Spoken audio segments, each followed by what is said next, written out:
फैज ने एक बात की थी, एक उसने नज़म कही थी तो मुझे कल बड़ी याद आई। उसने ना शायद वो सारा पीछे से लग के, वो जब लोग बेचे थे, एक साबिक डिक्टेटर ने कुछ औरतें भी बेची थी, कुछ बच्चे भी बेचे थे। पेशावर एयरपोर्ट पे कुछ लोगों की दाढ़ियाँ अपने हाथों से मुसलमानों ने साफ करके अमेरिका के हाथों पैसे लेके लोग बेचे थे। वहाँ से शायद उसने बात शुरू की और आज के इस मौके तक बुलाया था। उसने कहा था जिस देश में माओ बहनों को अगयार उठा कर ले जाएं और जिस देश में कातिल गुंडों को अशराफ छुड़ा कर ले जाएं,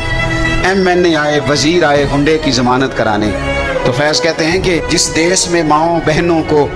अगयार उठा कर ले जाएं, जिस देश में कातिल गुंडों को अशराफ छुड़ा कर ले जाएं, जिस देश में कोर्ट कचहरी में इंसाफ टकों पर बिकता हो और जिस देश में मुंशी काजी भी मुजरिम से पूछ के लिखता हो। और बता तेरे बारे में क्या लिख दूं? खुद कह रहा है कि सुना है तेरी सिफारिश बड़ी है, तेरे नोट बड़े हैं, तो बता तेरा क्या फैसला लिखना है। हाय हाय, शायद इससे दर्द नहीं टपकता, इससे बेहिसी टपकती है जुमलों से। जिस देश में कोर्ट कचहरी में इंसाफ टकों पर बिकता हो, जिस देश में काजी मुंशी भी मुजरम से पूछ के लिखता हो, जिस देश के चप्पे चप्पे पर पुलिस के नाके होते हों, जिस देश के मंदिर मस्जिद में हर रोज धमाके होते हों, जिस देश में जान के रखवाले खुद जाने ले मासूमों की, साहिवाल में गोलियां मारी जाएं बच्चों के सामने, जिस देश में जान के रखवाले खुद जाने ले मासूमों की, जिस देश में हाकिम जालिम हो सिसकी न सुने मजबूरों की, जिस देश के आदिल बहरे हों आहें न सुने मासूमों की, जिस देश की गलियों कूचों में हर समत फहाशी फैली हो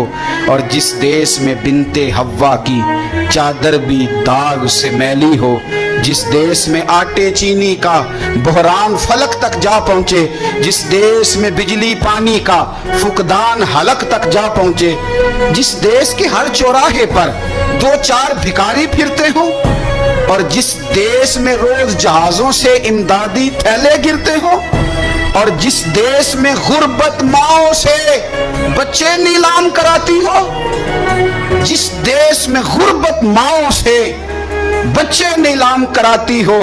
जिस देश में दौलत शुरफा से नाजायज काम कराती हो, और सुनो, जिस देश में ओहदेदारों से ओहदे न संभाले जाते हों और जिस देश में सादा लो इंसान वादों पे ही टाले जाते हों, तो फिर फैज का फतवा सुनो। फैज कहने लगे जिस देश के ओहदेदारों से ओहदे न संभाले जाते हों और जिस देश के सादा लो इंसान वादों पर ही टाले जाते हों, उस देश के हर एक लीडर पर सवाल उठाना वाजिब है और उस देश के हर एक हाकिम को सूली पे चढ़ाना वाजिब है। उस देश के हर एक हाकिम को फिर सूली पे चढ़ाना वाजिब।